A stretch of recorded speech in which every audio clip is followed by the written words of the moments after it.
All right, the Mets-Phillies series is all tied up at one game apiece. Look, this series is what October baseball is all about. So let's talk NLDS with Michael Barron, creator of Just Mets. Michael, what's going on, man? How you feeling?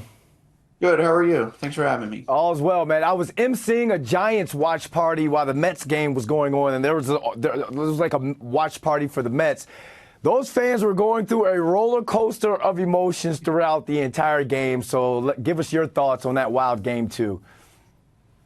Look, I think the Mets played a really good game. Their offense came alive when they needed to. They just came up a little bit short with specifically in the bullpen. You know, Edwin Diaz obviously didn't get it done, and then from there, it was almost impossible for them to get the outs that they needed in innings 8 and 9.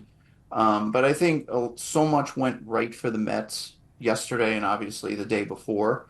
So, and they're coming home with a split, which is usually what the visiting team looks for coming, in a best of five series in the division series coming home. So, yes, it would have been nice if the Mets had held on yesterday. It would have been great. It's disappointing that they didn't, but coming home 1-1 into a electric Citi Field crowd tomorrow is going to be great. I think they're in good shape. You mentioned Edwin Diaz. We kind of talked off camera a little bit before the interview. Do you feel like Mendoza used him in the right way? You feel like the coach put the player in the position to succeed? Well, I think I understand why Carlos Mendoza did it. You're just taking a closer out of his comfort zone and putting him in the seventh inning. And we all understand the meat of their lineup was coming up. The argument is that that was the game the game was to be saved right then and there. But it just seemed like taking Edwin Diaz, who's had a rough year to begin with, an up and down year, and putting him in that spot wasn't a recipe for success to me. Now, if he had gotten the job and made his pitches, we're probably having a different conversation. But he got very slider happy in that eighth inning specifically. And I just think, bringing him into the seventh inning, getting him up, sitting him down, and then bringing him in is just not what Edwin Diaz is good at. Again, I understand why Carlos Mendoza did it. He may not have had any choice, but it just felt like when he was doing it, at least to me, probably wasn't going to work out very well. And sure enough, he coughed up, he coughed it up, but the Mets fought back, but didn't have anyone to get the outs in the ninth inning. So, that's the unfortunate consequence of the move. When we talk about both of these teams, they both have their own kind of like set of magic. Which team would you say has the most momentum and magic in this series now that it's tied up 1-1? I don't want to sound like a homer, but every time you think the Mets are out of tricks, they pull a rabbit out of their hat. And even yesterday, after Edwin Diaz gave up the lead, up came Mark Vientos, who seems to have ice in his veins, and he just said, "Hold my beer, I got this," and he hit a two-run homer and gave the Mets life again. Right, more eighth and ninth inning magic for this Mets and this offense.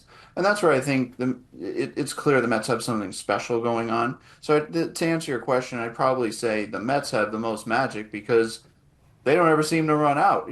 They've been on the brink how many times over the last week, and boom, they always seem to get that big hit or make that big pitch. They didn't make the big pitch yesterday, obviously, but they came up with how many big hits yesterday? They just ran out of time. Part of that magic, like you said, Mark Vientos, who he came up with a couple big hits, 3 for 4 with 2 homers on the night. According to MLB.com's Sarah Langs, he became just the third youngest player to collect 10 or more total bases in a playoff game. Young boy is showing up big when the lights are the brightest. So how big has he been for this squad, man? I think I said it yesterday. It almost seems criminal they had him in the minor leagues to start the year. He has been. I always thought he was going to hit, and clearly, yes, he's on the big stage and he's seizing the moment, and he's showing everybody the kind of offensive player we thought he'd be.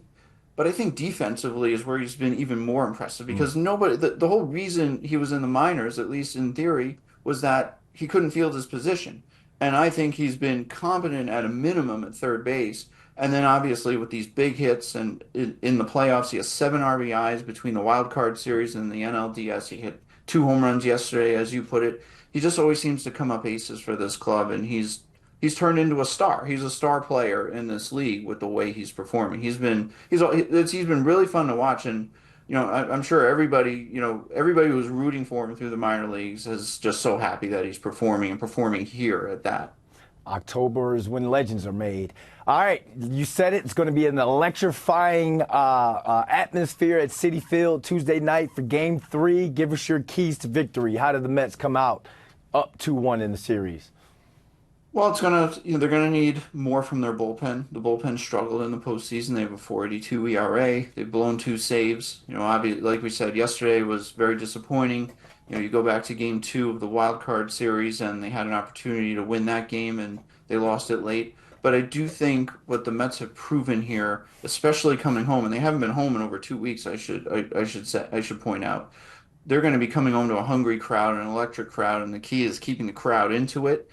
Getting on top of Aaron Nola early is going to be very important because once he gets into a groove, it's good morning, good afternoon, good night from there.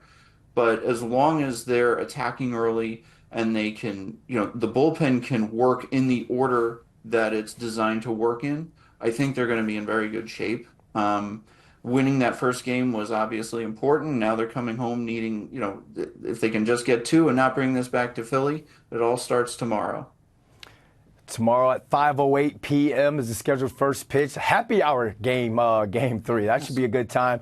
Michael, tell the people they can find you, man. Thanks for hopping on with us.